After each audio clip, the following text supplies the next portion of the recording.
शिव महापुराण की जो कथा है, भगवान शंकर का जो संवाद है, भगवान शंकर को जो जानना है हमको, भगवान शंकर को जो पहचानना है हमको, ये हमको भगवान शिव के पास जाने का थोड़ा सा मार्ग बदल देता, थोड़ा सा पथ बदल देता।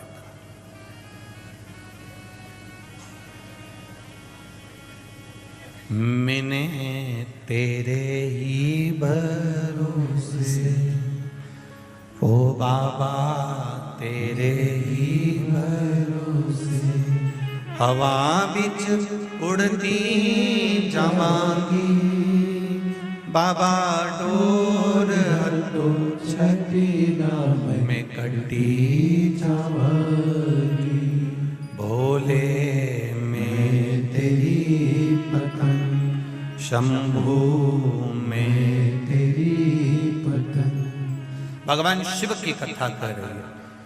जिस शिव महापुराण को अपन श्रवण करने के लिए बैठे हैं, 24,000 श्लोकों का एक अपार समुद्र है, और इन 24,000 श्लोक के अपार समुद्र में भगवान शंकर की उस अनूठी यात्रा में अपन सब सफर कर रहे हैं।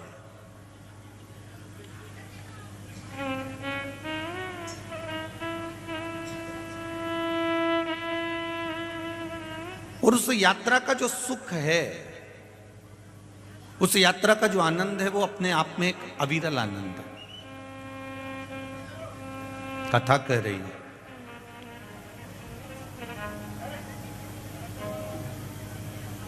देवराज नाम का एक ब्राह्मण है जो अपने कर्म से वंचित है।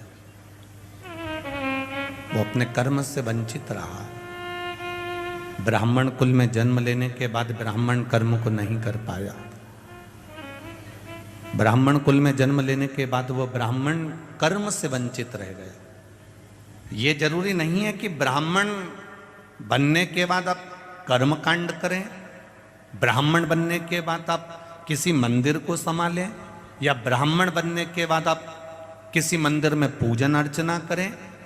ब्राह्मण बनने के बाद में ये जरूरी है कि हम बन सके उतना किसी ना किसी को अच्छा फल प्रदान करें, भगवत भजन प्रदान करें, राम नाम, कृष्ण नाम, शिव नाम प्रदान करें।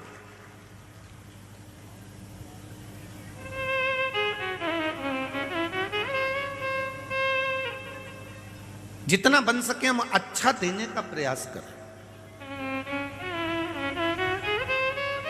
क्योंकि ब्राह्मण मार्गदर्शक भी होते हैं। पर देवराज नाम का जो ब्राह्मण था, इसने एक गलती करी, और वो गलती बड़ी विचित्र थी।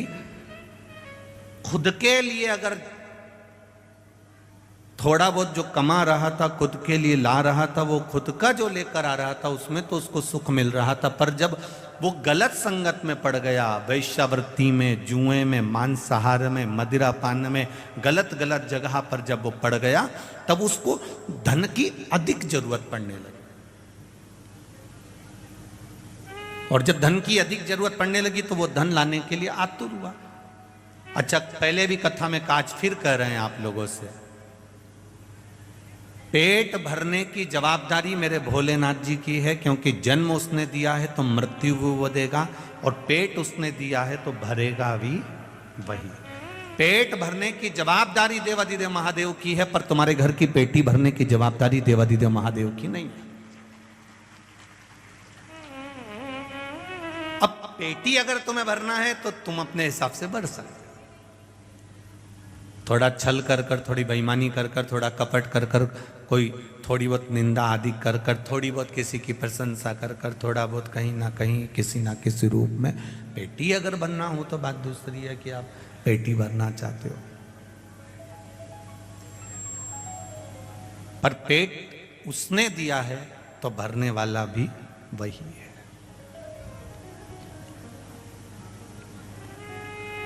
देवराज स्वयं जब तक कमाता था, खुद के लिए कमाता था और ईमानदारी से कमाता था। पर जब वेश्यावृत्ति में पड़ने लगा, गलत काम में पड़ने लगा, तो उसको धन की दुगनी जरूरत पड़ने लगी। और धन की जब उसको दुगनी जरूरत पड़ी, तब उसने चोरी करना प्रारंभ करा।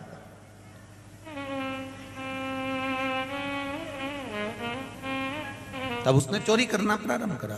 अब वो चोरी कर रहा है, अब वो धन को चुरा कर ला रहा है, अब वो धन को कहीं गलत जगह से एकत्रित करने का प्रयास कर।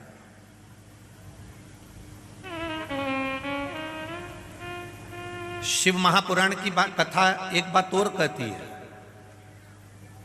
आपके भरण पोषण की जवाबदारी महादेव की है, तो आपकी संग में अगर आपकी धर्म पत्नी जुड़ी है तो उसकी भी जवाबदारी महादेव की है। बच्चे जुड़े हैं, बच्चों की भी जवाबदारी महादेव की है। माता पिता जुड़े हैं, माता पिता की जवाबदारी भी महादेव की है। पर इसके अलावा अगर आप फिर किसी अन्य नारी के चक्कर में अगर पड़ते हो, फिर कहीं तुम जुए में, कहीं मांसाहार में, कहीं मदिरा पान में, तो कहीं वैश्यावृत्ति में अगर आप फिर पड़ते हो, फिर जवाबदारी भोलेनाथ की खत्म हो जाती है।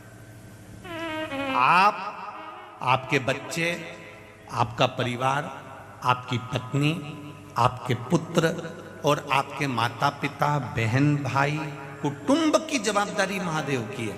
पर तुम उस धन को गलत जगह पर लगाना प्रारंभ कर दिए। उसने दिया था पेट भरने के लिए, उसने दिया था बच्चों की शिक्षा के लिए, उसने दिया था। होते हैं कई लोग, अभी कहीं ना कहीं लोगों को कुछ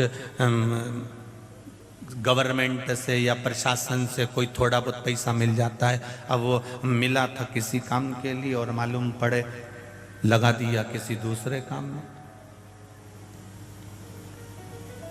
अब सरकार ने तो पैसा दिया था आपको कि इस कार्य में लगाना, अब तुमने लगा दिया दूसरे कार्य में। अब दूसरे कार्य में लगाया तो प्रशासन अगली बार आपको कुछ देगा क्या? अरे बोलो तो जम के नहीं देगा, क्योंकि उसको मालूम है कि इसको दिया था मैंने इस चीज के लिए और इसने लगा दिया दूसरी चीज में। अगली बार वो नहीं देगा। अब नेत्र काय के लिए दिए थे भगवान ने? वो भगवान भी प्रशासन से कम नहीं हो। काय के लिए दिए थे उसने? इन नेत्रों से क्या करना भगवान का? बोलो बोलो जम के बोलो, दर्शन करना। इन नेत्रों से दर्शन करिए, इन नेत्रों से पोथी पुराण पढ़िए, शिव महापुराण, रामायण, भागवत गीता, इसका स्मरण करिए। अब तुमने इस बार तो इस नेत्रों को भगवान में लगाया ही नहीं। अब पैसा दिया था मकान बनाने के लिए, पैसा दिया था खेती के लिए, पैसा दिया था, वो लोन लिया था मकान के लिए, और मालूम पड़े बैंक वाले बाद में आए तो मालूम पड़े ना तो मकान दिखा ना प्लाट दिखा, और वो लोन का पूरा पैसा खत्म कर दिया। अब बनाना था तुमको मकान, लेना था तुमको प्लाट, करना था काम, मिला था मकान के लिए, लगा दिया गलत जगह पर। गलत जगह पर लगाया, बर्बाद हो गए। बर्बाद हो गए तो अगली बार पर प्रशासन ने तुमको वो पैसा नहीं दिया। साहब अगली बार दिया था, इसने काम में नहीं लगाया, अगली बार दिया था, इसने सही जगह नहीं लगाया, तो अब की बार उसने देना बंद कर दिया, उसने देना बंद। बस यही शिव महापुराण की कथा कर रही है, यही भगवान शंकर का गुणगान कर रहा है।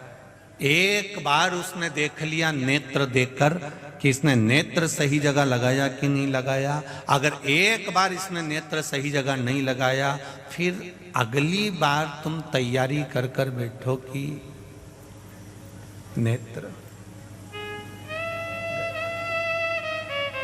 श्रवण दिया था कथा सुनने के लिए, एक बार दिया और सही नहीं गया। ये हाथ दिए थे भगवान की भक्ति करने के लिए, सेवा करने के लिए।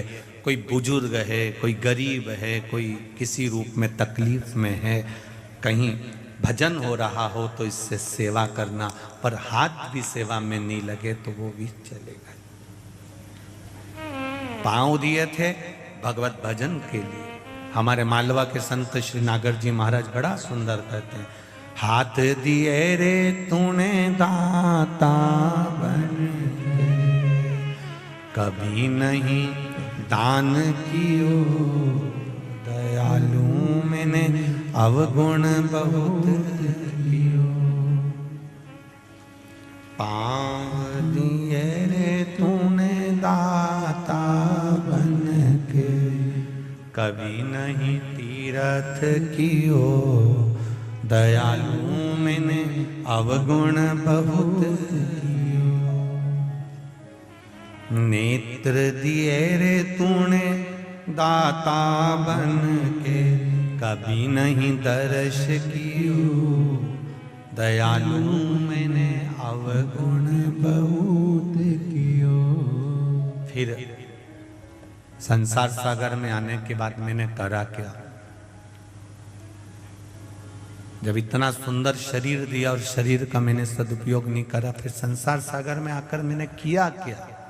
तो संसार सागर में आने के बाद मैंने एक काम किया कि कोरा कोरा कागज काली काली शाही और 10 को 20 कियो।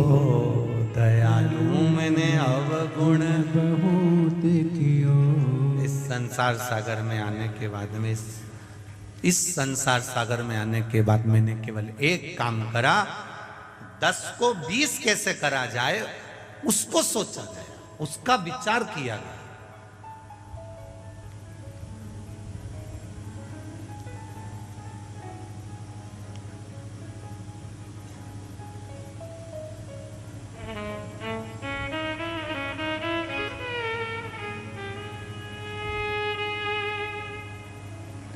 ब्लड की जांच कराने पर मालूम पड़ जाता है कि बीमारी कौन सी है।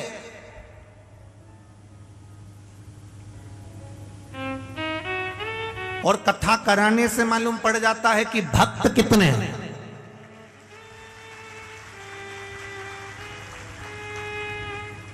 ब्लड की जांच कराने से बीमारी का पता चल जाता है और शिव महापुराण की कथा करवाने से, राम कथा, कृष्ण कथा, भगवान की अविरल भक्ति की कथा कराने से यह पता चल जाता है कि इसके हृदय में भाव कितना, इसके हृदय में, इसकी चित्तवृत्ति में परमात्मा का भजन कितना। आपको दिखेगा। 7 दिन आप भी यही हो, हम भी यही हैं। कई कई ऐसे हैं 7 दिन सुबह 7 बजे से 6 बजे से यहाँ जगह संभाल कर बैठे रहेंगे, और कई ऐसे रहेंगे 1 बजेगी तब 10 मिनट पहले घर से निकलेंगे, 4-5 को दरवाजे पे परेशान करेंगे, 8-10 को रास्ते में परेशान करेंगे, तब अपनी गाड़ी बढ़ाते हुए, ठोकते हुए, परेशान करते हुए प्रशासन के लोगों को, चाहे पुलिस प्रशासन के हो, चाहे समिति के लोग हों, चाहे जो सेवा कर रहे हैं उनको हो, 50 बार अपनी दबेदारी दिखाकर तब जाकर अंदर जाके बैठेंगे। कभी इनके जैसा तब कर कर देखो, 5 बजे से 6 बजे से 7 बजे से। जरा देखो, बैतुल वालों के लिए कथा नहीं है। हम कहेंगे बैतुल वाले अगर कथा के पंडाल में नहीं आ सकते हैं तो एक बार रात को आकर इन भोलेनाथ के भक्तों का दर्शन कर कर जाना कि इनका भाव कितना शुद्ध है। ये दिखावे से नहीं आते, ये केवल 2 रोटी मिलेगी, पड़े रहेंगे, नींद भी मिली तो भी आपसे कहने नहीं जाएंगे कि हमको भूखे हैं या भोजन। आपको हर 2-3 घंटे में कुछ चाहिए। ये सवेरे 7 बजे से जगह संभाल कर बैठते हैं, रात तक केवल 7 बजे से जगह संभाली, 1 बजे कथा चालू हुई। अब विचार करना, 7 बजे से 1 बजे तक का समय, उठते हैं, नहाए, वापिस आकर बैठ गए। एक जैसे बैठे, क्योंकि दूसरा महापास में बैठा है तो लेट भी नहीं सकते, ना आड़े हो सकते। एक जैसे बैठे हैं, एक आसन से बैठे हैं, इंतजार कर रहे हैं 1 बजे का। 1 बजे कथा चालू हुई, 4 बज जाएगी। जब आप देखना 5-5:30 बजे आकर देखना, तब इनको थोड़ा बहुत लेटते हुए नजर आओगे। रात्रि होगी, भोजन करा, भजन करा, रात को 1-1:30 बजे तक इनके भजन कीर्तन चलते रहते हैं। फिर सुबह हुई, प्रातः में स्नान करा, फिर भजन में लग जाते हैं। 24 घंटे श्री शिवाय नमस्तुभ्यम जप रहे हैं। हमने तपस्वी का दर्शन करा। कोई कहता है हम संतों का दर्शन करते हैं, कोई कहता है हम नर्मदा जी के घाट पर परिक्रमा करने वालों का दर्शन करते हैं, कोई कहता है हम उसका दर्शन करते हैं, कोई कहता है हम साधु का दर्शन करते हैं, कोई कहता है हम तपस्वी का दर्शन करते हैं। हम कहते हैं ये भी तपस्वी से कम नहीं, ये साधु और सन्यासी से कम नहीं, जो बैठकर भगवान शिव का गुणगान कर रहा है, भगवान शिव की अविरल भक्ति को धारण कर रहा है।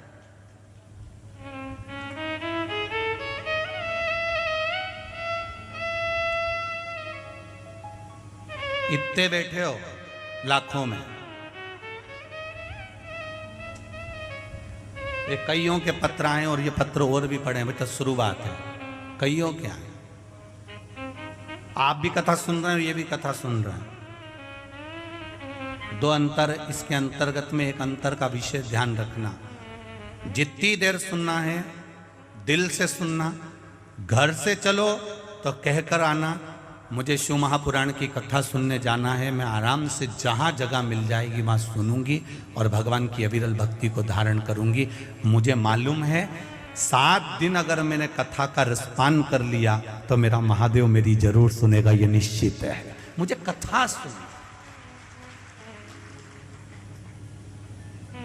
मुझे दूसरे की व्यथा नहीं सुनना, मुझे कथा सुनना, मुझे अविरल भक्ति को धारण करना, मुझे परमात्मा का भजन धारण करना।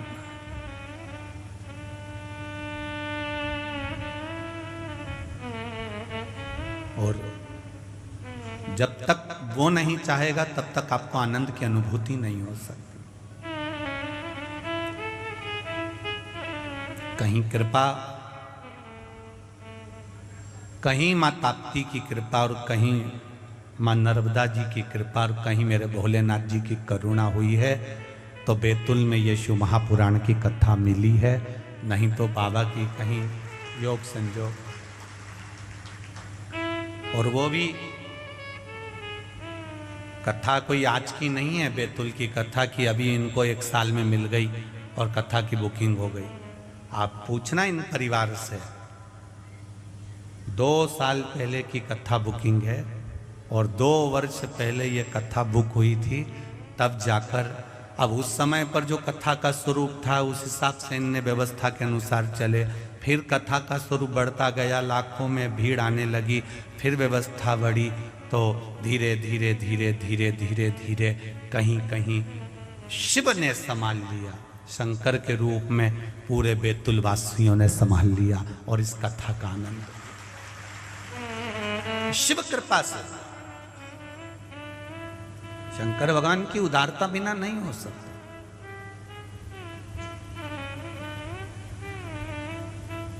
शिव कथा कह रहे हैं।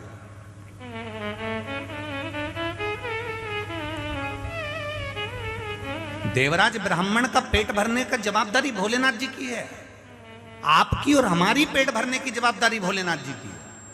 हमारे परिवार का भरण पोषण करने की जवाबदारी हमारे भोलेनाथ जी की है। पर तुम वेश्या का संग पकड़ लो और वेश्या को तुम यहां से ले जा कर देना चालू कर दो तो वो जवाबदारी मेरे भोलेनाथ जी की नहीं है। पूरा सुखमय तुम्हारा परिवार चल रहा है, अच्छे से तुम्हारे परिवार का गुजारा चल रहा है, और तुम्हारे परिवार के गुजारा चलते चलते जब तुम्हारे परिवार में कहीं ना कहीं धन के चक्कर में अगर द्वेष हो रहा है, धन के चक्कर में अगर लड़ाई हो रही है, क्लेश हो रहा है, समझ लेना कि परिवार का कोई व्यक्ति इस धन को जरूर कहीं गलत जगह पर लगाना चालू कर दिया। इसलिए मेरे महादेव ने देने से पहले अपने हाथ को रोक लिया। जरूर हमारा धन कहीं गलत जगह पर लग रहा है, और जिसके यहाँ धन आते जा रहा है, समझ लेना हमारे परिवार में सब लोग भजन करने वाले हैं, सब में प्रेम बहुत है, स्नेह बहुत है, इसलिए मालिक भी देने में कमी नहीं रख रहा। मेरा भोलेनाथ दे बहुत रहा। जब कहीं धन की कमी दिखे, जब कहीं संपदा की कमी दिखे, जब कहीं तुम्हें लगे कि धन कम हो रहा है, हमारा पैसा हमको कहीं ना कहीं कम दिख रहा, व्यापार कम हो गया, कमाई कम हो गई, तो समझ लो कि कुछ ना कुछ वो पैसा गलत जगह पर जाना चालू हो गया, वो धन गलत जगह पर जा रहा है।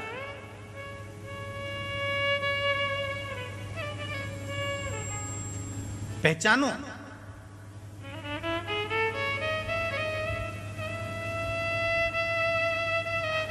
गाय, लक्ष्मी और बेटी, गौमाता, लक्ष्मी और बेटी, ये 3 जब गलत जगह पर जाती है तो देने वाले को रोना पड़ता है। गाय तुमने ब्राह्मण को दी, कोई दादाजी चले गए, दादी जी चली गई, कोई डोकरा डोकरी निपट गया और तुमने दे दी ब्राह्मण को। ब्राह्मण लेकर गए गौ माता को, जब तक गौ माता ने दूध दिया उसको संभाल कर रखी, फिर बाद में मालूम पड़े वो गाय तीसरे को दे दी, तीसरे से चौथे को गई, चौथे से पांचवे को गई, वो बाद में गाय कसाई के हाथ में पहुंच गई। गौ माता जब कसाई के हाथ में पहुंची तो कटते समय जब रोती है तो बद्दुआ देती है। वो बद्दुआ न ब्राह्मण को लगती है न किसी दूसरे को लगती है। जिसने संकल्प छोड़ा था गौदान का वो बद्दुआ उसको लगती है कि तूने मुझे दान दिया था तो मैं गलत जगह कैसे पहुंच गई। उसी तरह गौदान जिसने दिया उस दान करने वाले को रोना पड़ता है, और कन्यादान जिसने दिया, और बेटी अगर किसी गलत लड़के के चक्कर में फंस गई और तुमने कह दिया साहब हमने तो जमाई अच्छा देखा था और बेटी को दुख है, बेटी को कष्ट है, तो उसको भी रोना पड़ता। कन्या दान करने वाले को रोना पड़ता। 2 कन्यादान वाले कितने रोए हैं जरा विचार करिए इस ताप्ती शिव महापुराण कथा। एक दक्ष प्रजापति और दूसरे नंबर पर थे विश्वकर्मा जी।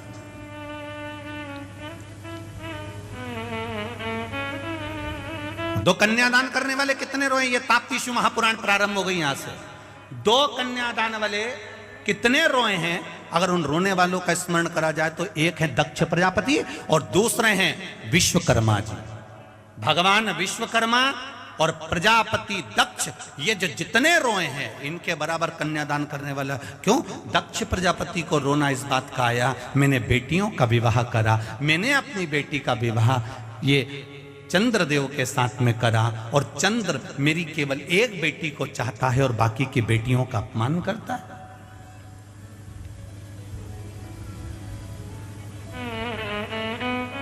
सारी बेटियां दक्ष प्रजापति के सामने आकर खड़ी हो गई। पिताजी, एक बेटी ने भी दक्ष प्रजापति से ये नहीं कहा कि हमको दुख है, बस बेटी आकर खड़ी हुई और दक्ष प्रजापति की आंख में आंसू भरे थे। एक बेटी और बाप का अटैचमेंट है, ये बेटी और बाप का हृदय है, ये बेटी और बाप का स्नेह है, ये बेटी और बाप का प्रेम है, ये बेटी और बाप का स्नेह। बाप अपनी बेटी का केवल चेहरा देखकर पहचान जाता है कि मेरी बेटी को क्या तकलीफ है। बेटा मां को प्रिय होता है और बेटी, जम के बोलो जरा, बाप को प्रिय होती है, पिता को प्रिय होती है, उसके पापा को प्रिय होती है कि मेरी बेटी है और मेरा पापा। पिता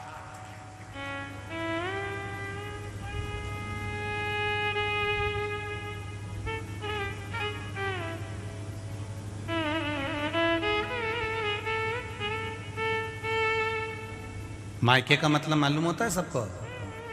बोलो री बैतुल वाली जीजी, और जितने बैतुल के जीजा हैं वो भी बोल दो। मायके का मतलब मालूम है?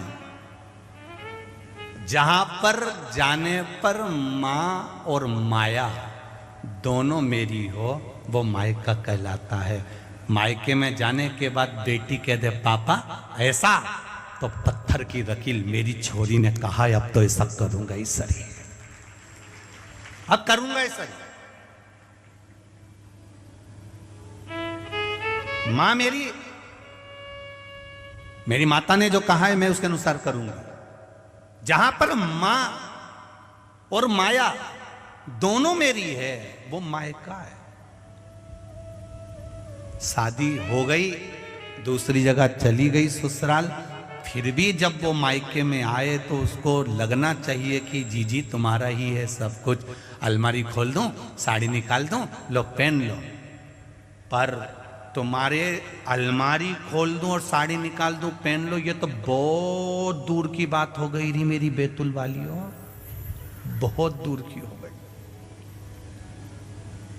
तुम्हारे कमरे में आकर अगर तुम्हारी ननन बैठ जाए तो भाभी का मुंह भगोना हो जाए, तुरंत भाभी का मुंह भगोना।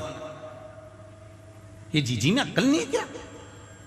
पत्नी ने अपने पति से कहा, भाभी ने अपने पति से कहा, तुम्हारी बहन में अक्ल नहीं है क्या रत्ती भर भी? जब देखो जब मेरे कमरे में आकर बैठ जाती है। भाई को कहना चाहिए ये सब उसका है। कुछ नहीं मांगा उसने।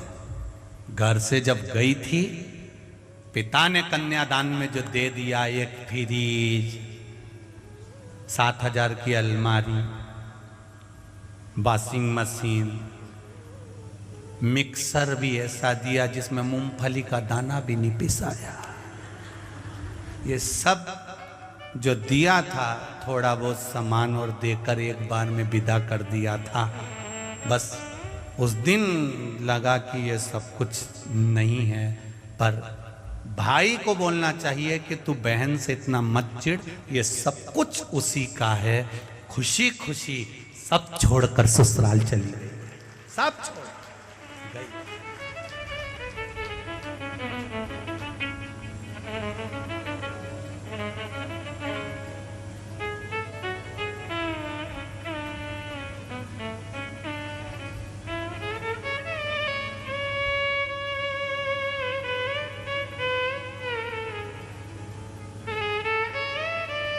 सब छोड़ दिया।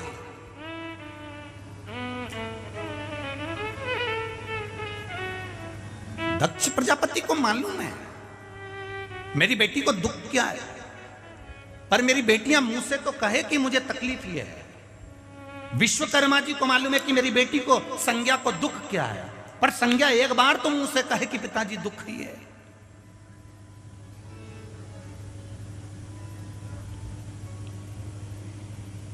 संज्ञा कौन?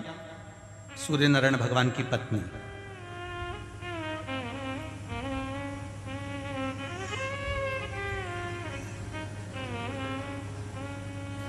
विश्वकर्मा जी को मालूम है मेरी बेटी संज्ञा को दुख है, और दक्ष प्रजापति को मालूम है कि मेरी बेटियों को दुख है, पर मुंह से कहे तो सही। कई बार बेटियां बोल नहीं पाती, और बेटियों को बोलना चाहिए, बेटियों को कह देना चाहिए।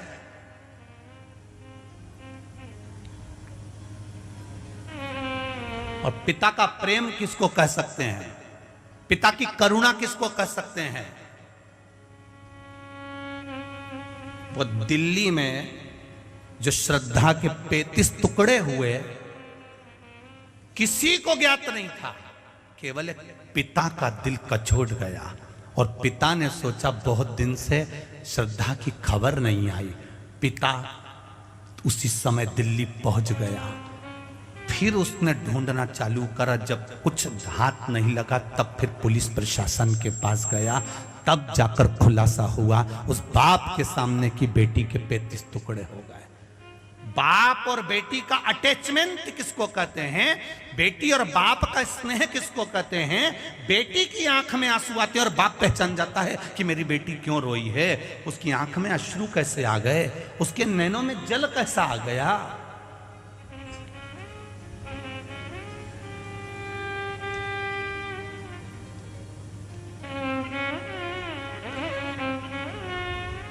इसलिए हम बार बार कहते हैं फैशन और व्यसन, इन दो चीजों से बचने का कार्य करिएगा। ज्यादा फैशन में पड़ोगे तो भी बर्बाद हो जाओगे, और ज्यादा व्यसन में पड़ोगे तो भी बर्बाद हो जाओगे। फैशन भी तुमको बर्बाद कर देगा और व्यसन भी तुमको बर्बाद कर देगा। एक जरा सा कहीं धूम्रपान कर लिया, कहीं तंबाकू खा लिया, कहीं मदिरापान कर लिया, कहीं मांसाहार कर लिया, कहीं वैश्यावृत्ति कर ली, कहीं जुआ खेल लिया, फैशन भी बर्बाद करेगा और व्यसन भी बर्बाद कर देगा। इन दोनों से बचने का प्रयास करिए। जिसके घर का धन फैशन और व्यसन में दोनों में जा रहे हैं, चालू हो जाए, समझ लो धीरे धीरे कुछ ना कुछ गड़बड़ी होना प्रारंभ हो गई। करो, हम कभी मना नहीं करते तुम फैशन मत करो, तुम्हारी मर्जी पड़े जैसा कपड़ा पहनो। अभी तो तुम यहां से फटी हुई पहनते हो, तुम पूरी फटी हुई पहनो तो कोई दिक्कत नहीं है। पर निवेदन है, फैशन और व्यसन में अगर तुम्हारा धन जा रहा है, व्यसन में, मांसाहार में, मदिरापान में, जुआ में, वृक्षावृत्ति में, गलत काम में तुम्हारा धन जा रहा है, तो बहुत दिन का ठिकाना तुम्हारा नहीं है। और फैशन में अगर तुम ज़्यादा पढ़ने लगे हो तो भी तुम्हारा कोई ठिकाना नहीं है। गलती थी, एक गलती को अपना मानो, सुधारो।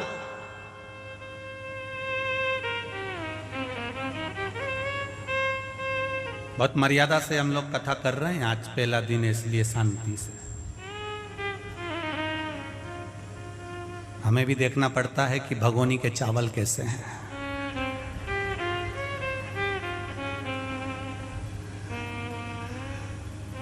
क्यों बात रही जी, सही है, देखना पड़ता है कि चावल कैसा है हो।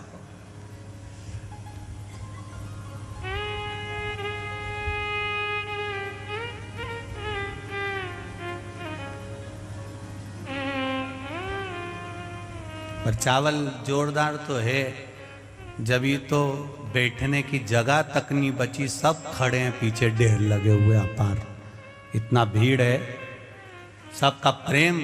ये समझ में आता है कि आप लोगों की भक्ति बड़ी प्रबल है, भाव बड़ा प्रबल, हृदय। और जो भजन का बल है, यही बाबा की कृपा से आपका खूब आनंद में रहना चाहिए। खूब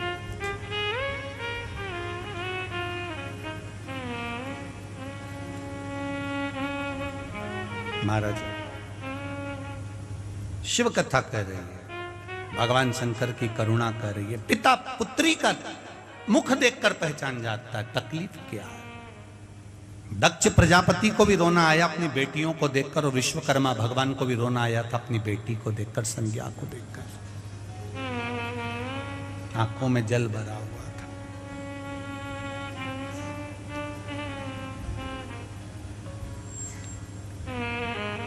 नयन में जल भरा हुआ।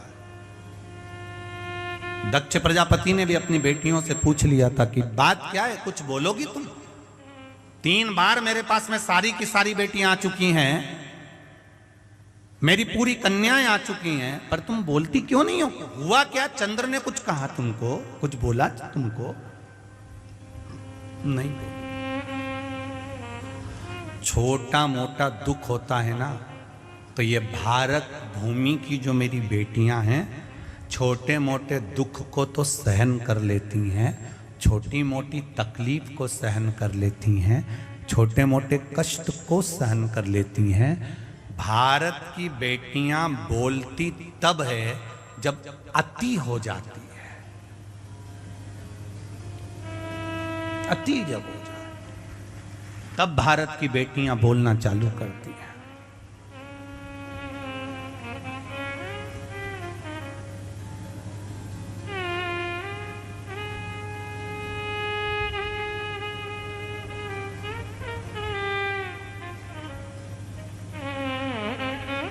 बोला कन्याओं ने कि ये चंद्रदेव जो हैं, हमारे पति जो हैं, केवल एक रोहिणी को चाहते हैं, बाकी किसी को नहीं चाहते। जो प्रसंग यहां आकर अड़ा था, वो प्रसंग विश्वकर्मा जी के सामने आकर खड़ा हुआ था। जब संज्ञा छोटी थी, विश्वकर्मा जी की बेटी जब छोटी थी, सूर्य के तपन में खेला करती थी। सूरज की किरणें पड़ रही और संज्ञा उसमें खेल रही। आपका बच्चा धूप में अगर खेल रहा है तो आप के मन में करुणा आएगी कि नहीं आएगी? आप बोलोगे, ए छोरा चल अंदर, हे बाबू चलो अंदर, बहुत तेज गर्मी पड़ रही है, बहुत तेज धूप पड़ रही है, चलो अंदर चलो जरा। इतनी धूप में नहीं जाते, बाहर चक्कर आ जाते हैं, इतनी धूप में नहीं जाते। सूर्य की किरण अपार पड़ रही है और वहां संज्ञा खेल रही है, विश्वकर्मा जी की पुत्री खेल रही है।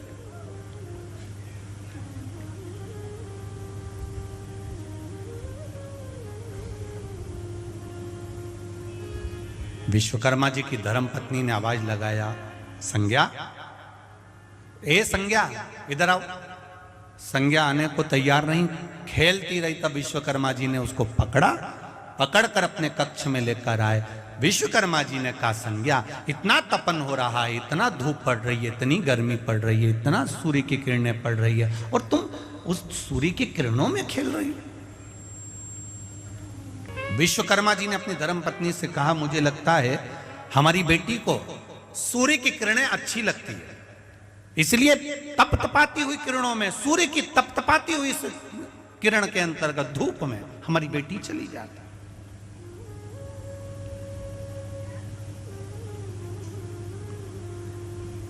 धीरे धीरे बेटी बड़ी हो गई, संज्ञा बड़ी हुई। जब संज्ञा बड़ी हुई तब उनका विवाह का मन में भाव आया।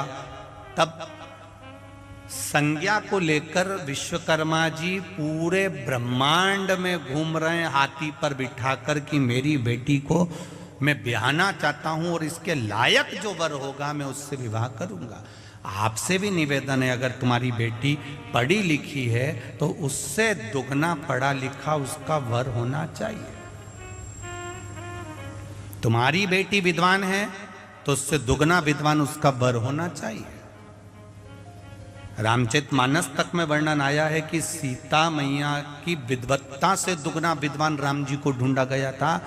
सीता जी ने उल्टे हाथ से धनुष को उठाया था मात्र 6 वर्ष की आयु में, और जनक जी ने मन में संकल्प ले लिया था कि इसका पति वो होगा जो सीधे हाथ से धनुष को उठाकर चढ़ाकर तोड़ देगा, बेटी उससे ब्याह दूंगा। सीता 6 वर्ष की आयु में अगर धनुष को उठा सकती है तो इसका पति वो हो जो इस धनुष को उठाकर तोड़ दे तो बेटी को ब्याह। अब विद्वत्ता देखी गई, विद्वान पद देखा गया कि सीता से दुगना विद्वान उनका पति राम होना चाहिए। उसी तरह विद्वत्ता यहाँ देखी जाती है कि विश्वकर्मा जी ने विचार करा कि मेरी बेटी का विवाह किसके साथ करूं, कोई अच्छा लड़का ढूंढ लेता हूं, इससे विद्वान होना चाहिए। अब मेरी बेटी इतनी धूप में सूर्य की किरणों में तप करती है, सूर्य की किरणों में बैठी रहती है, तो इसका पति वो होना चाहिए जो इस सूर्य की किरण से भी ज्यादा तप में लीन हो। तब हाथी पर बिठाकर विश्वकर्मा जी अपनी बेटी को लेकर गए, और जब विश्वकर्मा जी हाथी पर बिठाकर अपनी बेटी को लेकर जाते हैं और हाथी पर बिठाकर बेटी को लेकर सब जगह पर गए, जाने के बाद अंत में सूर्य देवता के पास में गए। तब संज्ञा ने सूर्य को देखा और सूर्य ने संज्ञा को देखा। तब सूर्य देवता ने कह दिया कि मैं आपकी बेटी से विवाह करना चाहता हूं।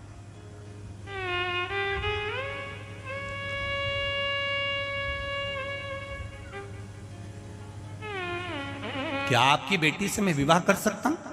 संज्ञा ने पिताजी की ओर देखा और पिताजी की ओर देखकर पिताजी ने कहा, संज्ञा ये सूर्य नारायण आपसे विवाह करना चाहते हैं, आप विवाह को तैयार हो?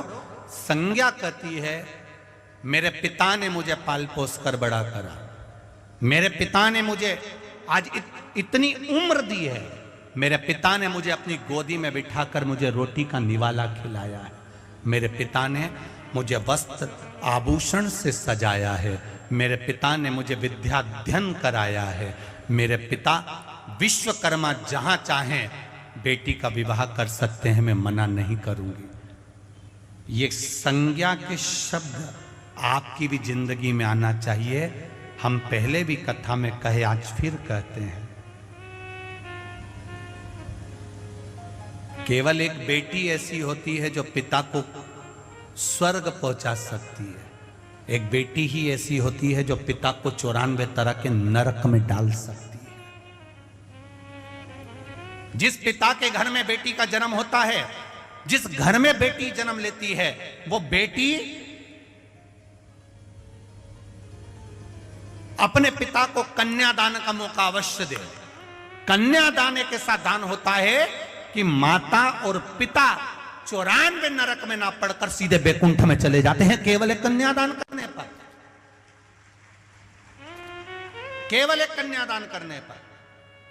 और जिस पिता की बेटी अपने पिता को कन्यादान का मौका नहीं देती और जो उसके मन में आता है कि नहीं मैं तो पढ़ती थी, मैं एजुकेटेड, मैंने तो इतनी पढ़ाई करी, मैंने तो कोई ऐसे ही, मैं अच्छी नौकरी करती हूँ तो मैं उसको ज़्यादा चाहती हूँ और मैं पिता के अनुसार शादी नहीं करूँगी, मैं तो उससे करूँगी। और पिता ने समझाया वो अच्छा नहीं है।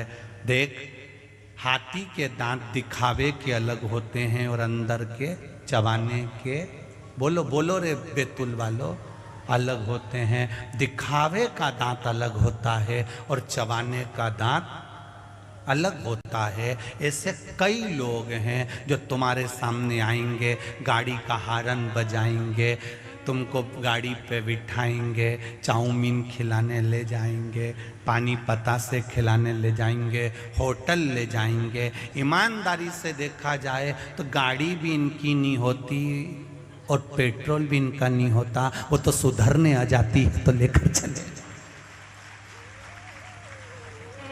वो तो सुधरने आई थी तो इन्होंने कहा चलो 2 मिनट उसी को घुमा लाऊं, बेवकूफ बनाऊंगा, गाड़ी दिखाऊंगा, चाउमीन खिलाऊंगा और किसी को अपना बना लूंगा। और थोड़े दिन बाद ऐसे 35 टुकड़े दिल्ली में होगा। ऐसे ही अब इसमें चतुरता तुम्हारी होना चाहिए।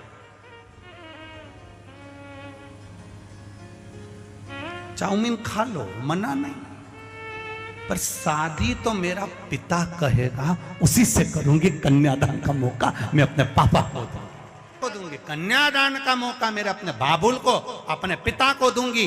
ये अपने भीतर का संकल्प होना चाहिए, अपने भीतर का एक संकल्प जागृत होना चाहिए कि मैं कन्यादान का मौका मेरे पिता को दूंगी। मेरा भाई भले मेरे माँ बाप की सेवा करे चाहे नहीं करे, भाई जीते जी माँ बाप को सेवा करके बैकुंठ भेजे ना भेजे, मेरा भाई पिंडदान करे ना करे, मेरा भाई कुछ दान दे ना दे, पर मैं जीते जी अपने पिता के सामने बैठकर मेरा बाबुल मेरा कन्यादान करेगा।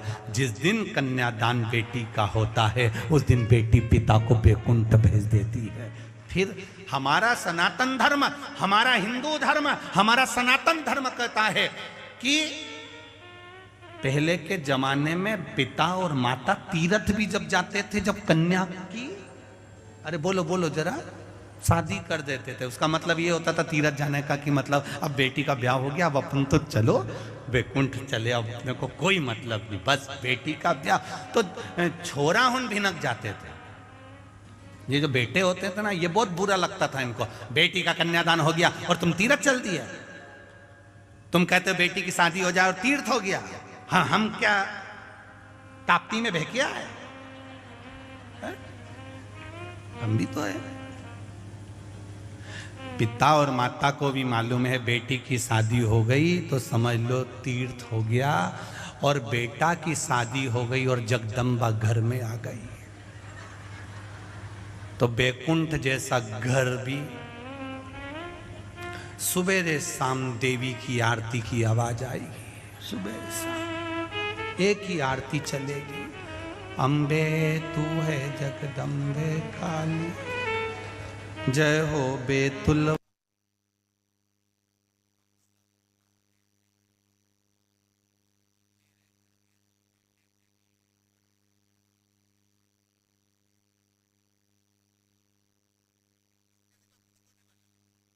कहीं उधर से आवाज, कहीं उधर से आवाज।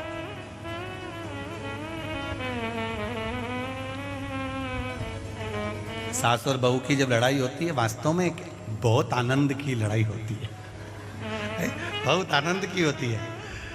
कभी कभी उनको तुम देखना, इधर से कमरे में से सास निकल गई, मैंने तेरे से पहले किया था, फिर इतने में बहू चिल्लाती आएगी, मैं तो अपना मायके जा रही तुम्हारे से परेशान हो गई, इतने में पति उधर से किएगा।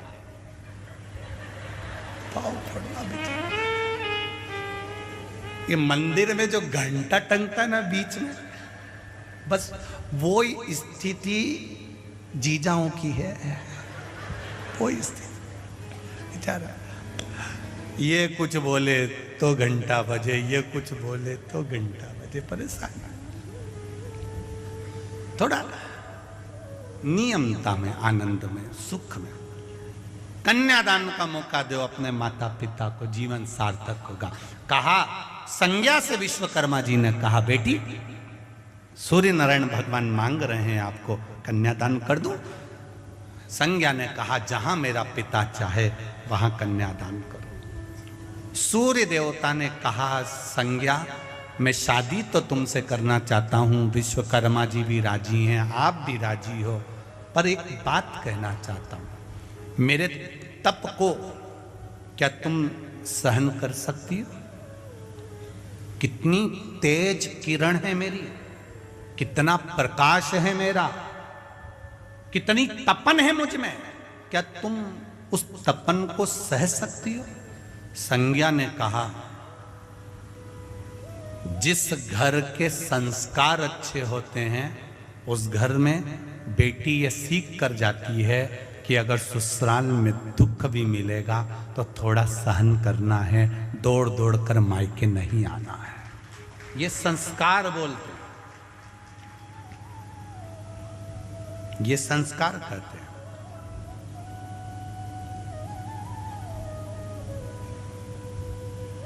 विवाह पक्का हो गया, संज्ञा की शादी भी हो गई सूर्य नारायण भगवान से। क्या जोरदार विवाह हुआ, खूब जोरदार। अब जैसे दक्ष प्रजापति के पास में दक्ष प्रजापति की बेटियां आई थी, उसी तरह संज्ञा एक दिन अपने पिता के पास में आ गई। संज्ञा आई पिता के पास और जाओ अपने पिता के पास दिल से जाओ। एक बेटी जैसे अपने पिता के पास में जाती है, एक बेटा जैसे अपने पिता के पास में जाता है। शिव महापुराण की कथा कहती है, संसार का प्रत्येक मनुष्य शिव को पिता मानकर उसके पास में जाया करे और अपने दिल की बात अपने देव अधिदेव महादेव से कहा करे। अपने दिल की बात करे।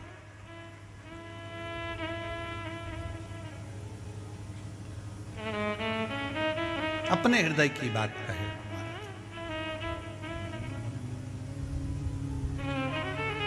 के लिए, संपूर्ण ब्रह्मांड के लिए शिव जी पर चढ़ाया गया एक लोटे का जो महत्व है वो जीवन का सुख है, जीवन का एक आनंद है। भक्ति करो, भजन करो, स्मरण करो, भगवान पर आश्रित होकर करो।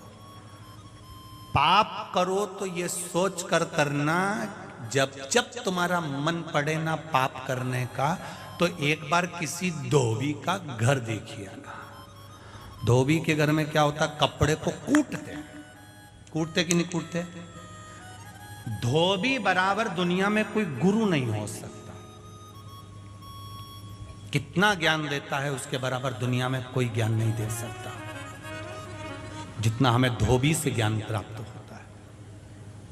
वो तो कहीं कहीं के लोगों ने कहीं इस जात के व्यक्ति को, कहीं उस जात के व्यक्ति को या समाज के व्यक्ति को छोटा बता दिया, पर हमारा शास्त्र कभी किसी समाज को, किसी वर्ण को, किसी धर्म को, हमारा समाज कभी छोटा नहीं बताता। हमारा सनातन धर्म कभी छोटा नहीं बताता। यहां तक हमारा शास्त्र कहता है, गुरु धोबी शिष्य कपड़ा, साबुन सिरजनहार और सत्संग शिला से धोइए, निक से रंग अपार। यहां तक कहा है गुरु धोबी के समान होना चाहिए। जब जब पाप करने का मन में भाव जागृत हो, धोबी के घर जाइए, धोबी के द्वार जाइए, धोबी जिस घाट पर कपड़ा धोता हो वहां जाइए और जाकर देखना धोबी कैसे कपड़े को धोता है। क्यों धोता है? क्योंकि कपड़ा गंदा हो गया, इसलिए उसको साफ करने के लिए धोबी ने उसको सर्फ में भिगो कर रखा, गरम गरम भट्टी में उसको पकाया, निकाला, फिर कूटना चालू करा, फिर पानी में डाला, फिर कूटा, फिर बाल्टी में पटका, साबुन में पटका, सर्फ में पटका, तो भी नहीं हुआ तो मोगरी लाया, वो लकड़ी की, हत्था पकड़ कर फिर कूटा उसको, तो भी नहीं हुआ। फिर उस पर रगड़ दिया कुछ सामान जिससे वो साफ हो जाए, क्लीन हो जाए, एकदम क्लीन हो जाए, एकदम साफ हो जाए। फिर उसको रगड़ा, फिर पटका पानी, फिर साबुन में गलाया, भट्टी में गरम किया, तब पचीट के आखिर गंदे कपड़े को उसने साफ कर दिया। पाप करो तो तुम भी याद रखना कि ऊपर भी एक धोबी घाट लगा है। नीचे कपड़ा गंदा होता है तो धोबी धो के साफ कर देता है, और कपड़े की दशा देख लेना कैसा कूटता है, पछीटता है, गलाएगा। या धोबी के आने जाओ तो तुम्हारी वॉशिंग मशीन में देख लेना,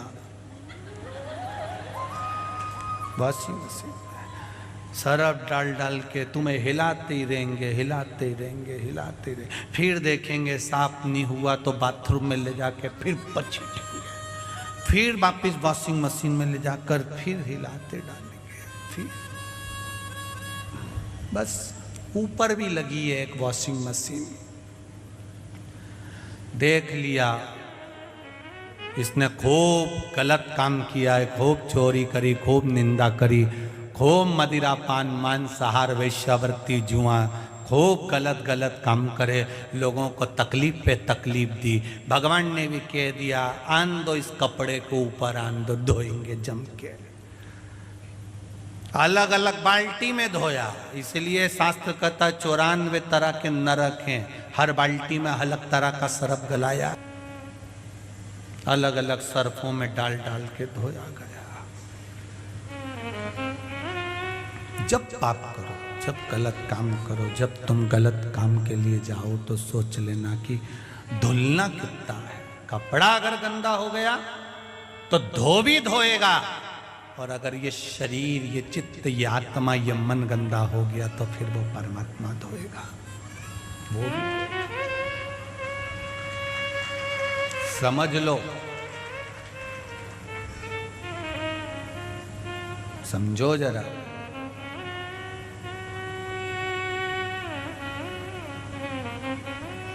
शिव कथा कर रहे,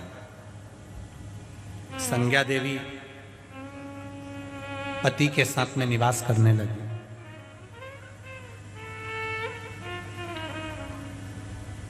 रह रही हैं पति के साथ। जिस समय संज्ञा देवी का विवाह हुआ था,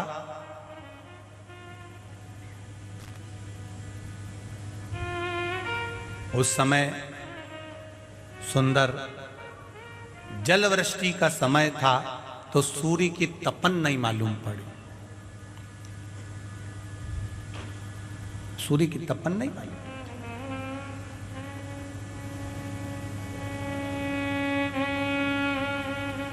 गर्भ से एक बेटे मनु ने जन्म ले लिया।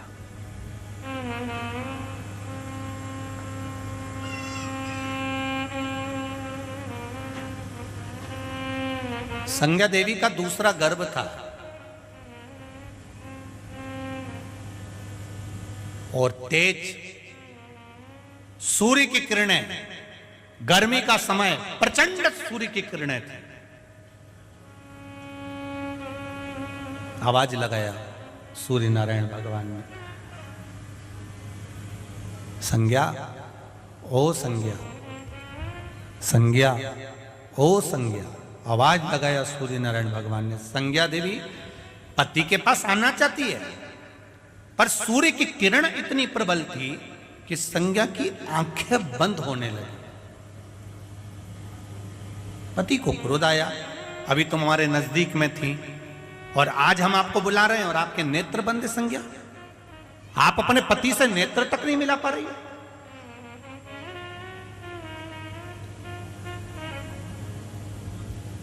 संज्ञा कहती है स्वामी, आपका तेज, आपका तप, आपके किरणों का तेज इतना प्रबल है कि मैं आपसे नयन नहीं मिला पा रही।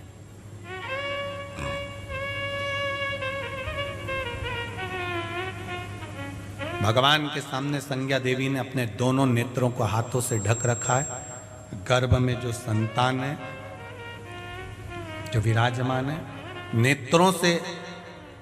नेत्रों को बंद कर रखा है, हाथों से ढक रखा है। तो सूर्य नारायण भगवान को थोड़ा सा क्रोध आ गया कि अपने पति के सामने खड़ी होकर भी अगर तुम नेत्र बंद कर रखो तो ये श्रेष्ठता नहीं है। तुम्हारी जो संतान होगी संज्ञा देवी,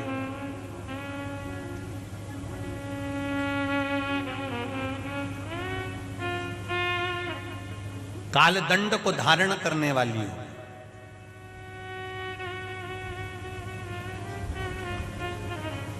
दो संतान संज्ञा देवी के गर्भ से उस समय पर प्रकट हुई, एक यम, दूसरी यमुना। एक यम, दूसरी यमुना। मनु पहले हो चुके हैं। अब इतना तेज बल भगवान का देखकर संज्ञा भगवान विश्वकर्मा जी के पास में चली गई। ये कथा, भगवान शिव के हाथ में जो त्रिशूल रहता है, दुनिया के लोग जानते हैं कि शिव जी के हाथ में त्रिशूल है, पर दुनिया के लोगों को यह नहीं मालूम कि यह त्रिशूल आया कहां से है।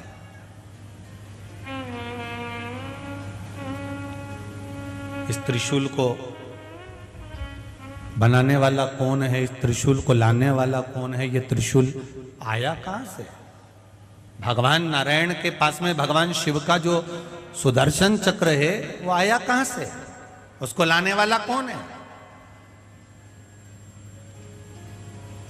यमराज के पास में जो कालदंड है वो कालदंड आया कहां से? उसको लाने वाला कौन है? संज्ञा देवी दौड़ती हुई अपने पिता के पास में आ गई। पिताजी पिताजी पिताजी। बैठी मौन थी, चुप। उसके मुख से कोई शब्द नहीं निकल रहा था। वो एकदम मौन हो गई, चुप हो गई, स्थिर हो गई। मौन, चुप, स्थिर। पिता विश्वकर्मा ने ध्यान दिया, मेरी बेटी क्यों चुप बैठी है, आखिर कारण क्या है? क्या कारण है?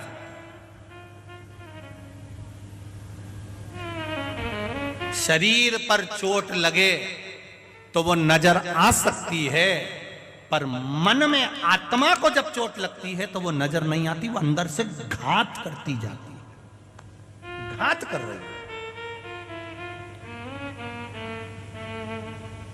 बाहर की चोट देख सकते हो पर भीतर की चोट नहीं देख सकते। यहां पर कई लोग ऐसे बैठे हुए हैं, कई लोग कहते हैं कि शिव पुराण सुनने आए। हम कहने शिव पुराण सुनने नहीं आए, भीतर से कोई घात लगा होगा, अंदर से कोई टूटा होगा, तो शंकर भगवान की कथा में जाकर बैठा होगा, शिव पे भरोसा कर कर कि मैं कथा सुनूंगा, मेरे भीतर की चोट समाप्त हो जाएगी, मेरे भीतर का कोई सुख मुझे प्राप्त हो जाएगा। ये भीतर का भाव है।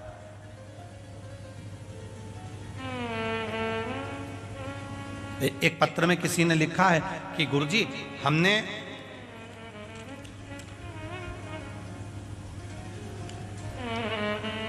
बिमला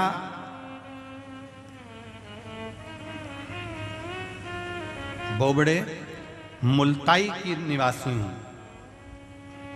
कहीं बैठी हैं क्या? कहीं बैठी हो तो हाथ हिलाइएगा, कहीं बैठी हो तो हाथ जरूर हिलाइएगा। अच्छा इधर हैं क्या? ठीक है, दोनों हाथ हिला दो। श्री शिवाय नमस्तुभ्यम। हाँ, दोनों हाथ हिला दो एक बार। बिमला बोबड़े मुल्ताई की निवासी हूँ गुरुदेव।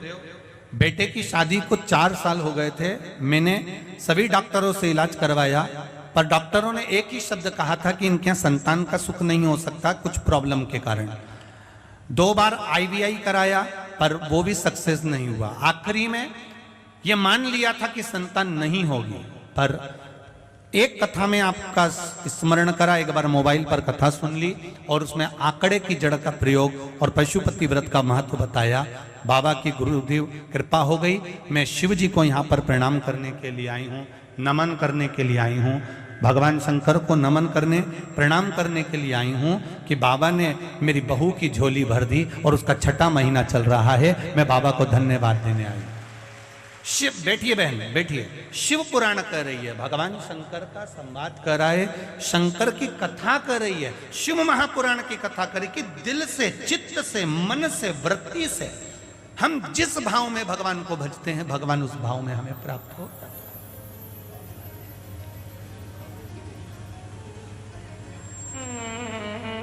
आप मौन होकर भी अगर भगवान की भक्ति में बैठे हैं तो कई लोग ऐसे आते हैं शिव कथा में, शिव पुराण में, कि ये बाहर का घाव तो दिख सकता है पर भीतर का घाव नहीं दिखता। वो किस भाव से आया, कैसे आया है, क्यों बैठा है शिव पुराण में आकर, भगवान की भक्ति को कैसे धारण कर रहा है, किस लिए पहुंचा है।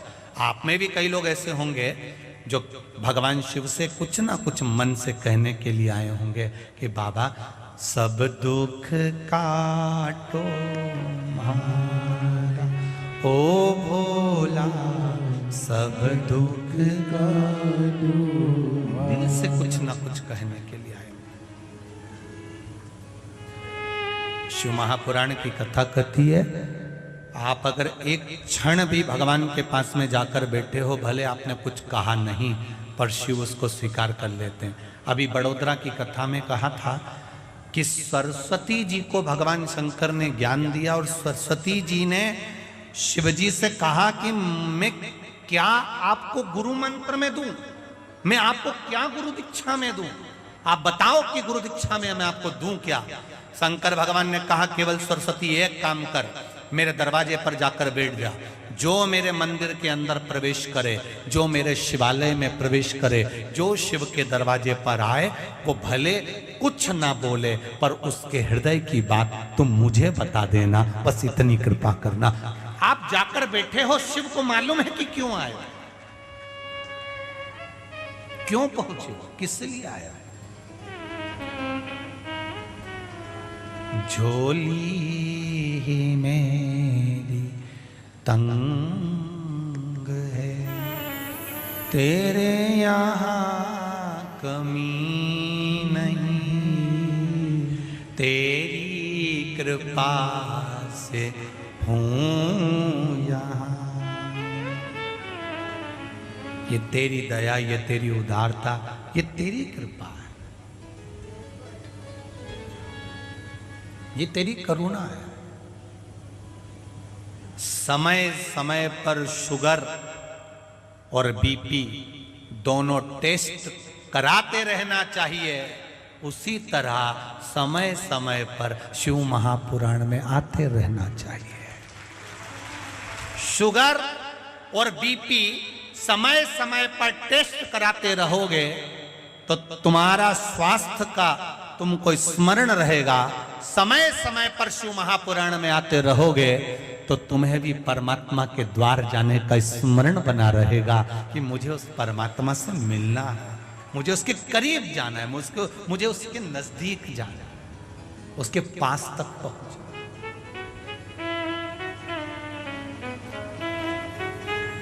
महाराज संज्ञा आई, विश्वकर्मा जी के पास में पहुंची, पिताजी ने देखा संज्ञा कुछ नहीं बोल रही है, चुप है, मौन। घर का बेटा बेटी अगर मौन है, घर के माता पिता अगर मौन है, घर के भैया भाभी अगर मौन है, घर के ननन नंदोई अगर मौन है, घर का कोई व्यक्ति सास ससुर अगर मौन है, तो दूसरे को पूछ लेना चाहिए, आप चुप क्यों दिख रही हो मम्मी, माँ क्या बात है, आज आप मौन हो, पिताजी आज आप बोल नहीं रहे, भैया आज आपके मुख पर वाणी नहीं, शब्द नहीं, दीदी आज क्या बात है जो आप मौन हो, क्या हुआ जो आपको ऐसा लग रहा है कि आप चुप बैठे हुए, कारण क्या है, कारण को तो बताओ।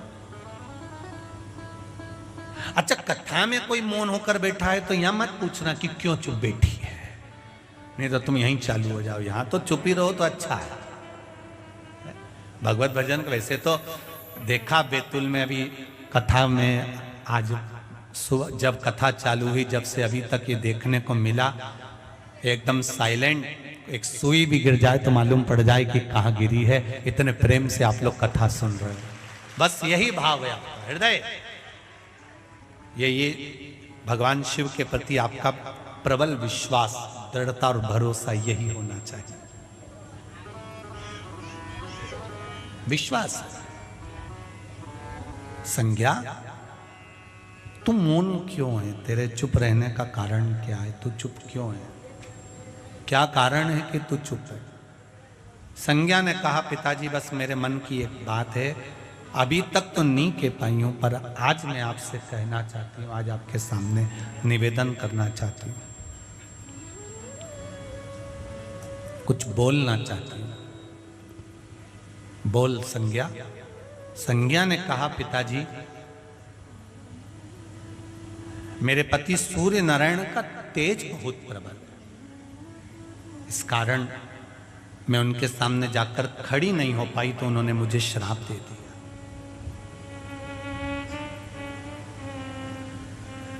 पति और पत्नी इन दोनों से एक निवेदन है, तुम झगड़ा बहुत करो पर मुख से कभी ऐसा शब्द मत बोल जाना कि वो शब्द तुम्हारे मरते दम तक वो शब्द तुम्हारे हृदय से बाहर ही ना निकले।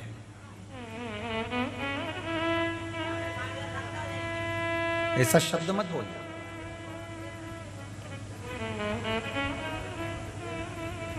शनि महाराज की धर्म पत्नी ने और शनि महाराज के बीच में जो झगड़ा हुआ, एक शब्द शनि महाराज की धर्म पत्नी के मुख से ऐसा निकल गया कि शनि महाराज की धर्म पत्नी को भी रोना पड़ा उस केवल एक शब्द के पीछे। सुन लेना जरा बेतुल की जीजियों और जी जाओ, अच्छे से सुन लीजिएगा जरा। एक शब्द, पति और पत्नी में झगड़ा हो मना नहीं, लड़ाई हो मना नहीं, आप शब्द बोले मना नहीं, पर ऐसा कोई शब्द मत बोल जाना कि वो जिंदगी भर हृदय से निकले। ऐसा शब्द कभी मत बोलना जिंदगी में कि वो शब्द बाहर ही नहीं निकलता। बार बार लेकर याद आ जाए कि मेरी पत्नी ने मुझको ये बोला था, मेरे पति ने मुझे ये बोला था, आखिरी तक भी वो शब्द याद आ जाते हैं कि वो जब जब यार लड़ाई होती है तब तब वो शब्द निकल जाता है। लड़ाई हुई और वो शब्द निकल आया, मेरे को सब मालूम है तुमने पहले क्या बोला, मेरे से तो बोलना ही मत ही, वो शब्द बार बार याद आता है। ऐसा कोई शब्द अपनी जिंदगी में सामने ना आ जाए। शनि महाराज की धर्म पत्नी ने केवल एक शब्द कह दिया था, तुमने मुझे अच्छे से देखा नहीं, मैं श्राप देती हूं शनि महाराज आपको। आप अगर अपनी पत्नी को सही से नहीं देख पाए तो मैं तुम्हें श्राप देती हूं कि तुम्हारी दृष्टि का दोष हो जाए, तुम जिस पर दृष्टि दो वो नष्ट हो जाए। अब बताओ, शनि महाराज को ऐसा श्राप दिया, ऐसा श्राप दिया कि शनि महाराज के सामने भी अब उसकी पत्नी भी खुद नहीं पहुंच सकती थी। बोलो सही है कि गलत है? अब उन्हें क्या श्राप दिया कि तुम्हारी दृष्टि जिस पे पड़े वो नष्ट हो जाए, बर्बाद हो जाए, तुम्हारी दृष्टि कुदृष्टि हो जाए, ये श्राप। अब पत्नी जब शनि महाराज के सामने जाती थी, शनि महाराज नीचे दृष्टि कर लेते थे। पूछ लिया पत्नी ने, तुम मुझे देख के नीचे दृष्टि क्यों करते हो? पति ने कहा, सब तेरा ही दिया हुआ है, सब तेरा दिया हुआ है। तूने ही कहा किसी पर दृष्टि दोगे और वो बस नष्ट। अब अगर मैं तेरे पर दृष्टि दे दूं तो तू मेरी पत्नी और नष्ट हो जाए मेरे कारण, तो मेरा दिल दुखेगा, इसलिए नीचे दृष्टि कर लूं तो ही अच्छा है। अब अपनी पत्नी को भी सही से नहीं देख सकते, पत्नी को इसका दुख था कि मेरा पति मुझे नहीं देख सकता, मेरी जरासी केवल एक जिभ्या से मैंने क्या बोल दिया। तो कभी कभी पति पत्नी में झगड़ा हो मना नहीं, पर ऐसा झगड़ा मत कर लेना कि तुम उसका मुंह नहीं देख पाओ और वो तुम्हारा मुंह नहीं देख पाए। ऐसा झगड़ा मत करना। झगड़ो, लड़ो, पर अदालत तक मत जा। वहीं प्रेम की लड़ाई में, प्रेम के साथ में वो लड़ाई झगड़ा समाप्त हो जाए, प्रेम की लड़ाई में समाप्त हो जाए।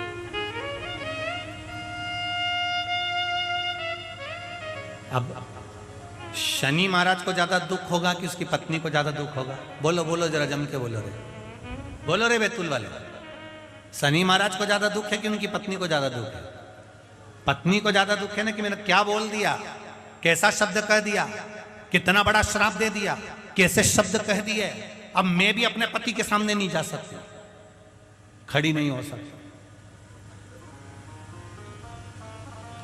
वाणी ऐसी बोलिए जो मन का आपा खोए, और आज के जमाने में वाणी ऐसी बोलिए जो जम के झगड़ा होए, और उससे मत बोलिए जो तुमसे तगड़ा होए। वाणी बोलो, पर ऐसी वाणी बोलना जिससे अपने हृदय चित्त में, अपने आनंद में, अपनी भक्ति में, अपने भाव का आनंद सुख प्राप्त हो सके। वाणी का सुख मिल सके।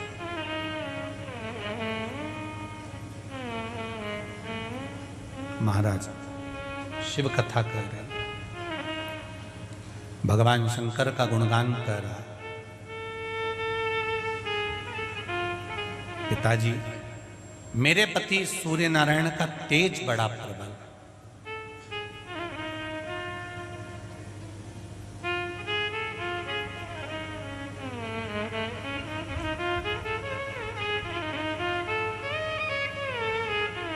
कई माताएं कहती है मेरा पति सुनता ही नहीं है। अब हमारे पास ना तो कोई बेल है, ना कोई हमारे पास भभूति है, और ना हम तंत्र जानते ना मंत्र जानते। अब सियोर वाला महाराज तो बता नहीं सकता मेरा पति सुनता ही नहीं है। फिर किसी महाराज के पास पहुंच गई, मेरा पति सुनता ही नहीं।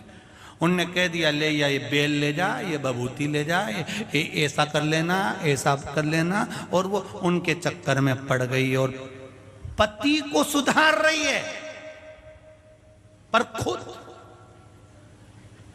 नहीं सुधर रही। अरे जिस महाराज के यहां गई उस महाराज को बोलना था ये बेल तू बांध लेना, पति को मत बांधना, वो तो सुधरा है बेचारा। अगर वो सुधरा हुआ नहीं होता तो तेरे से पहले वो मेरे पास आकर कहता कि मेरी पत्नी को अच्छा कर दो, पर तू आई, वो नहीं आया है। तू आई है, वो नहीं पहुंचा है। कुछ कर दो, ऐसा कुछ कर दो महाराज इसका मुंह बंद हो जाए। अब महाराज से पूछो तो उनकी घरवाली का तो खुद ही मुंह बंद नहीं हो रहा, वो क्या दूसरे का करेगा। अपना व्यवहार चेंज करिए, अपने व्यवहार को बदलिए। श्री कृष्ण भगवान की मैया का नाम था यशोदा। यश ददाती इति यशोदा। दूसरे को यश दोगे तो तुम्हें यश मिलेगा, तुम दूसरे को अपयश दोगे तो अपयश मिलेगा। तुम दूसरे से मीठी वाणी में बोलोगे तो दूसरा भी तुमसे मीठी वाणी में बोलेगा। तुम गाली दोगे तो दूसरा भी तुमको गाली देगा। तुम दिन भर चिड़चिड़ चिड़चिड़ करोगे तो सामने वाला व्यक्ति भी तुम पर चिड़चिड़ करेगा। तुम अच्छा दो तुम्हें अच्छा मिलेगा, तुम मीठा दो तुम्हें मीठा मिलेगा। जैसा तुम होगे सामने वाला व्यक्ति वैसा मिलेगा। नीले कलर का चश्मा लगाओगे तो नीला दिखेगा, पीला लगाओगे पीला, काला लगाओगे काला। जैसा चश्मा तुम्हारी आंखों पर चढ़ा होगा सामने वाला व्यक्ति वैसा नजर आएगा। तुम्हारे भीतर कपट होगा तो सामने वाला कपटी नजर आएगा। तुम्हारे भीतर धर्म होगा सामने वाला धार्मिक नजर आएगा। तुम्हारे भीतर चोर होगा सामने चोर नजर आएगा। तुम्हारे भीतर कपट होगा सामने वाला कपटी नजर आएगा। तुम्हारे भीतर अच्छा होगा तो अच्छा नजर आएगा। दुर्योधन को सब बुरे मिलते थे और युधिष्ठिर को सब अच्छे मिलते थे, क्योंकि दृष्टि का दोष था। अच्छा देखो, अच्छा देखने का प्रयास करो। यहां पर भी लोग आएंगे कथा सुनने के लिए, कुछ लोग तो अच्छा देखने आएंगे। महाराज ने क्या कथा सुनाई, क्या बोला, व्यवस्था कैसी थी, कैसे लोग आए हैं, इनको भोजन मिला कि नहीं मिला, पंडाल में कैसी व्यवस्था थी। अच्छा लिखने वाला अच्छा लिखेगा, अच्छा देखने वाला अच्छा छाटेगा। और कई कई लोग ऐसे भी आएंगे जो सबसे बस बुराई निकलवाते रहेंगे। बेचारों उनको धूप में खड़ा कर दिया, बाहर लोग खड़े थे, बैठने की व्यवस्था नहीं थी, उन्होंने अपने वालों को बिठा लिया, उनने ऐसा कर दिया, उनने बस अच्छा छाटो अच्छा मिलेगा, बुरा छाटोगे बुरा। हमारे बैतुल की कथा है, ये किसी एक बत्रा परिवार की या ये 5 जजमान की कथा नहीं, ये बैतुल नगर की, ये धर्म नगरी की कथा है, ये राजनीति की कथा नहीं है। ये मां ताप्ती की कथा है, ये धर्म नगरी है बैतुल, कोई साधारण नहीं। इस बैतुल के आसपास में घूमकर देखना, चारों तरफ शंकर ही शंकर मिलेंगे, महादेव मिलेंगे, कभी ये महादेव कभी वो महादेव कभी वो महादेव। पूरे बैतुल के आसपास घूमकर देखकर आना, हर जगह पर महादेव के मंदिर मिलेंगे। और पूरे बैतुल में जितने राम जी के मंदिर नहीं, जितने हनुमान जी के मंदिर नहीं, उससे ज्यादा बैतुल के एक एक कोटले पर शंकर बैठा मिलता है। ये बैतुल की धरा है, एक अंकर और शंकर की धरा है बैतुल, धर्म नगरी है बैतुल। यहाँ कोई राजनीति की कथा नहीं, यहाँ धर्म की कथा है। और ये केवल एक परिवार की कथा नहीं, मेरे बैतुल के गौरव की कथा है कि मेरा बैतुल ये है, उसकी धर्म नगरी में। अच्छा देखो, अच्छा बांटो, अच्छा लुटाओ, अच्छा देने का प्रयास करो। आप भी जाते जाते एक क्लिपिंग बनाकर चले जाओ, साहब हमारे बैतुल में इतने लोग आए, इनसे मिलो, इनकी सेवा करो, इनका आनंद लो, और डाल दो यूट्यूब पे कि मेरा बैतुल मेरा गौरव है, मेरा बैतुल मेरा आनंद है। यहाँ की धरा माँ ताप्ती की कृपा से चलती है और कोई साधारण नहीं है माँ ताप्ती। अभी तो ताप्ती जी के बहन भाई की कथा पूरी नहीं आई, तो ताप्ती जी की क्या है।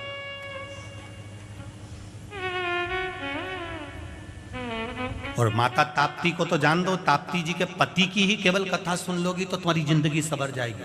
अपनी बेटी को तो जाने तो पहले जमाई कोई सुन लोगी ना तो जीवन सवर गया। केवल माता ताप्ती के पति की कथा, कितना कितना तप करा था माता ताप्ती के पति देवता ने, कितना घोर तप, हजारों वर्ष का। कोई साधारण तप करा?